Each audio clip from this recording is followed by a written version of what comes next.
If this video showed up for you, it's because this story is going to move you and give you chills. So go ahead and subscribe to the channel if you like this kind of story, and comment which city you're watching from. The rain pounded relentlessly against the metal roof of the patrol car, a rhythmic drumming that usually lulled Officer Daniel Walker into a state of calm focus. But tonight, the air inside the vehicle felt heavy, charged with a static electricity that made the hair on his arms stand up.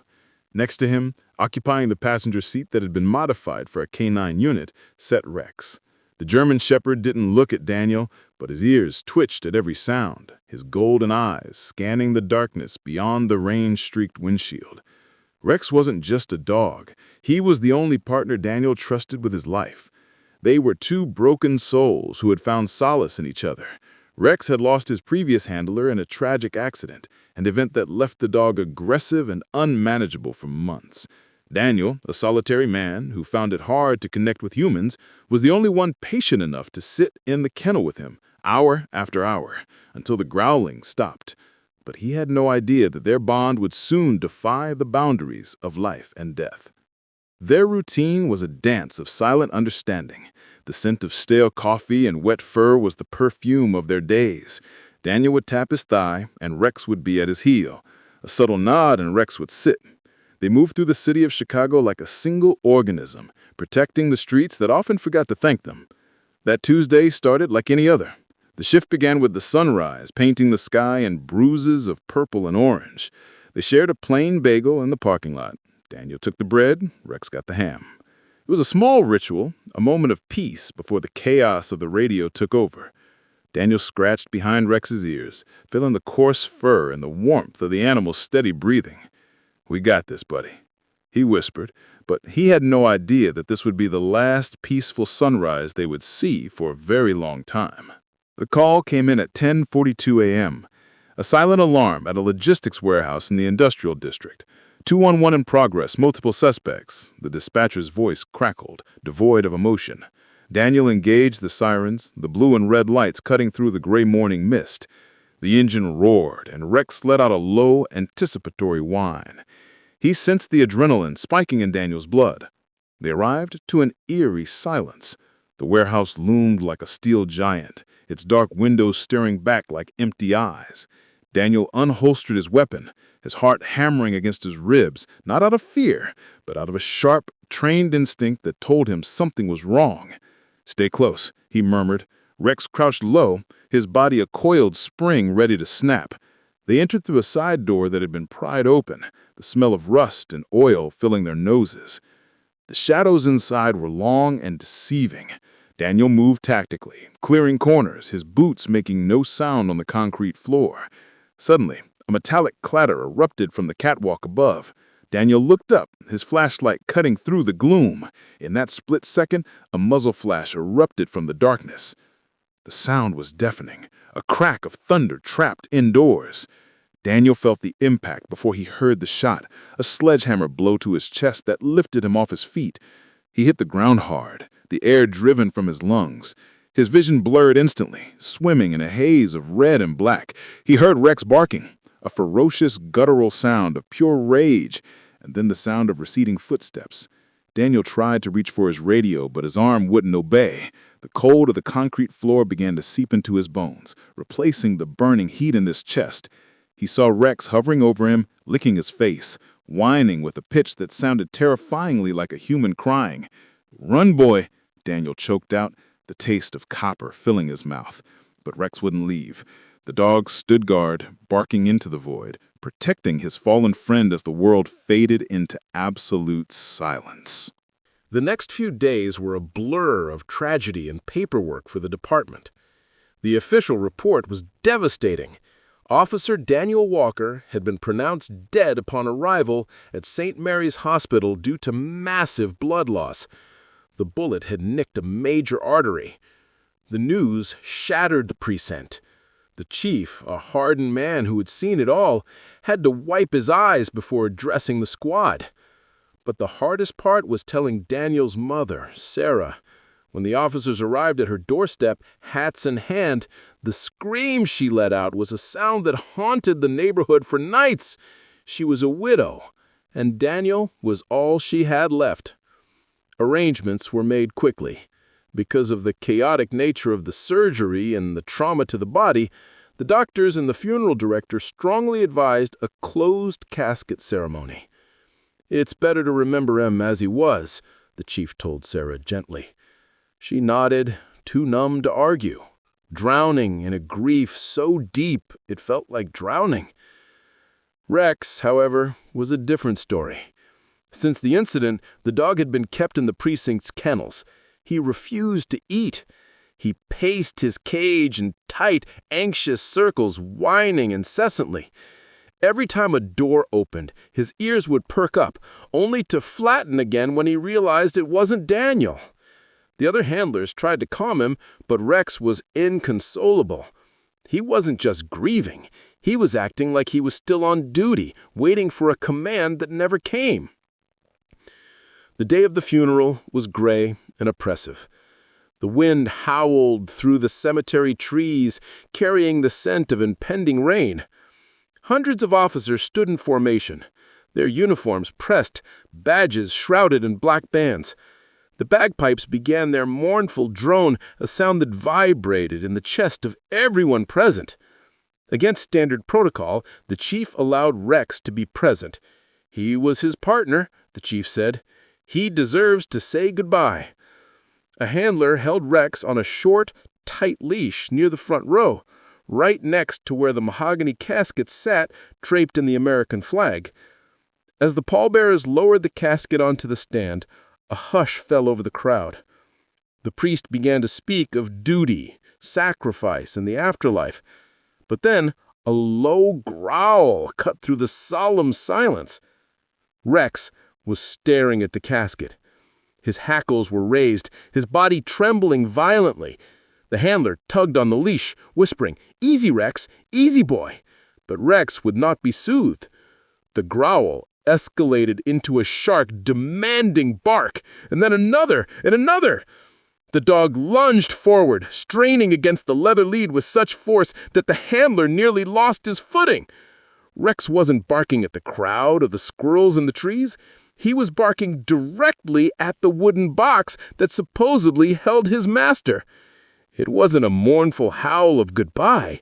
It was an urgent, frantic alert, the kind of bark he used when he found a survivor under rubble. Murmurs rippled through the crowd. "Get the dog out of here," someone whispered harshly. The chief signaled for the handler to remove Rex, but the dog planted his feet, claws digging into the soft earth, and let out a sound that chilled everyone to the bone. He broke free from the handler's grip and sprinted towards the casket. Rex didn't attack the wood. He didn't chew at the corners. He stood on his hind legs, placing his front paws heavily on the lid of the casket, and began to scratch frantically at the mahogany. His nails screeched against the polished finish, a sound that set teeth on edge and made the crowd recoil in horror. It was a desecration, a violation of the most sacred moment of the ceremony. "Get him off, now!" the chief roared, his face flushing red with a mix of anger and embarrassment. The handler lunged, wrapping his arms around Rex's chest, trying to haul the 90-pound animal backward. But Rex was possessed. He twisted in the handler's grip, snapping at the air, his eyes wide and white-rimmed. He wasn't aggressive. He was desperate. He turned his head toward Sarah, Daniel's mother, and let out a sharp, piercing yelp that didn't sound like a dog. It sounded like a plea. Sarah froze. She stopped crying and stared at the animal. She knew that dog. She knew how well-trained he was. Rex never disobeyed a direct order unless there was a danger he could see and his handler couldn't. "Wait," she whispered, her voice trembling but audible in the stunned silence of the cemetery. "Stop." The handler paused, breathing hard, wrestling with the squirming dog. "Ma'am, we need to—" "He's trying to tell us something," Sarah said, stepping forward, her black veil fluttering in the wind. She looked at the chief, her eyes burning with the sudden, terrifying hope. "Daniel always said Rex had a nose for the truth. Why is he doing this? Why won't he accept it?" The chief looked from the grieving mother to the frantic dog. He saw the scratches on the expensive wood, the mud on the flag. Protocol demanded they sedate the dog and continue. But the look in Rex's eyes, it was the same look the dog had when he signaled a bomb or a trapped survivor. It was the look of certainty. "Open it," the chief said, his voice low and gravelly. A collective gasp swept through the mourners. The funeral director stepped forward, pale as a sheet. "Sir, I strongly advise against this. The condition of the body, the trauma, it is not something a mother should see. My son is in a box, and his dog is trying to tear it open," Sarah said, her voice turning steel hard. "Open the damn casket." The wind seemed to die down. The birds stopped singing. The only sound was the heavy breathing of the handler and the soft whine of Rex, who had suddenly stopped scratching and now was sitting, watching the latch with intense focus. The funeral director's hand shook as he undid the clasps. Click. Click. The sound echoed like gunshots in the quiet clearing. Slowly, agonizingly, the heavy lid was raised. Sarah stepped forward, bracing herself for the horror of seeing her son's broken body. She looked inside. For a second, her brain refused to process the image. The man in the casket was wearing a dress uniform. He had the same build as Daniel. But as the light hit the face, swollen, bruised, but recognizable, the world stopped spinning. It wasn't Daniel. The man inside had a thick, dark beard. Daniel had been clean-shaven his entire life. The nose was different. The hairline was different. It was a stranger. "That is not my son!" she screamed, a sound of pure shock that shattered the atmosphere. "That is not Daniel!" At the sound of her voice, Rex didn't bark. He didn't jump. He simply lay down at the foot of the casket, rested his head on his paws, and let out a long, heavy sigh. He had done his job. The lie had been exposed. Pandemonium erupted. The chief was already on his radio, barking orders that had nothing to do with the funeral. "Shut it down! Get the cars! I want a full convoy to St. Mary's Hospital right now! Get the jagged identification logs! Move!" The funeral procession transformed instantly into a high-speed police chase. Sirens wailed, not in mourning, but in urgent fury. They tore through the city streets, running red lights, a line of black and blue steel thundering toward the hospital. Sarah rode in the back of the chief's car, clutching Rex's collar. The dog sat stoically, his head resting on her knee, offering the comfort she hadn't known she needed. When they burst into the hospital administration wing, the staff looked terrified. A dozen armed officers, led by a furious chief and a woman in mourning clothes, demanded answers. The records were pulled. The chaos of the shooting was reconstructed in minutes. 2 officers had been brought in that day from the warehouse raid, both critical, both covered in blood and debris. One had died in the ambulance. The other had been rushed to emergency surgery, his face obscured by an oxygen mask and trauma. In the heat of the moment, the tags had been swapped. The man in the casket was Officer Miller, a transfer from the 4th Precinct who had joined the raid as backup. "Then where is Walker?" the chief demanded, slamming his fist on the reception desk. The terrified nurse typed frantically. "Patient Doe, bed 404, ICU. He's listed as critical but stable. He's in an induced coma." Sarah didn't wait for permission. She ran. She ran down the sterile white hallways, her heels clicking on the linoleum, past the confused doctors and the beeping machines. She reached room 404 and threw the door open. There, hooked up to a ventilator, surrounded by a forest of IV poles, lay Daniel.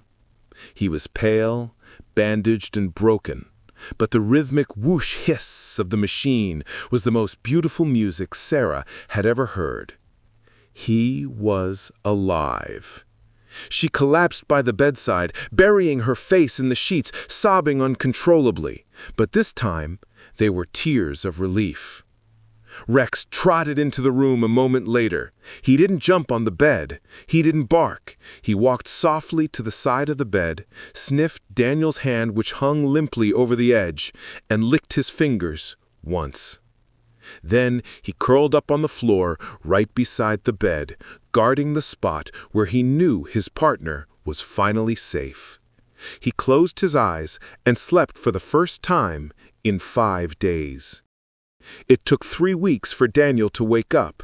The first thing he felt was a heavy weight on his legs. The first thing he heard was the steady beep of the heart monitor. He blinked his eyes open, fighting the fog of sedation. The room was dim. He tried to move his hand, and immediately a wet, cold nose nudged against his palm. "Rex!" Daniel croaked, his voice like sandpaper. The weight on the bed shifted. A warm, furry head rested gently on his chest. Daniel looked down to see those golden eyes staring back at him, filled with an intelligence and love that transcended species. Sarah was asleep in the chair in the corner, but the sound of Daniel's voice woke her. The reunion that followed was filled with tears, laughter, and disbelief as she told him the story. She told him about the funeral, about the casket, about how everyone had given up on him, everyone except the dog. "He wouldn't let them bury you, Danny. He knew. He just knew," his mother said, stroking Rex's head. Daniel looked at his partner. Rex wasn't asking for a treat or a toy. He was just present, his tail thumping a slow, steady rhythm against the hospital blankets. In the end, the doctor said Daniel's survival was a miracle of modern medicine. They talked about blood transfusions and surgical precision, but Daniel knew the truth. He looked at the scars on his chest, then at the German shepherd resting his chin on the bedrail. We often think we rescue animals. We take them in, feed them, give them a home. But sometimes, in the darkest moments, when human logic fails and hope is buried under 6 feet of earth, they are the ones who rescue us. They see what we cannot see. They hear what we cannot hear. And they love us with a loyalty that refuses to let go, even at the edge of the grave. Daniel Walker returned to duty 6 months later. He walked with a slight limp, and his scar would never fully fade. But he was never alone. Beside him, matching his pace step for step, was Rex, the dog who didn't just save his life, but gave it back to him. If this story touched your heart, don't forget to like the video and share it with someone who loves animals. And remember, never underestimate the bond between a human and their dog. It might just be the only thing keeping you alive.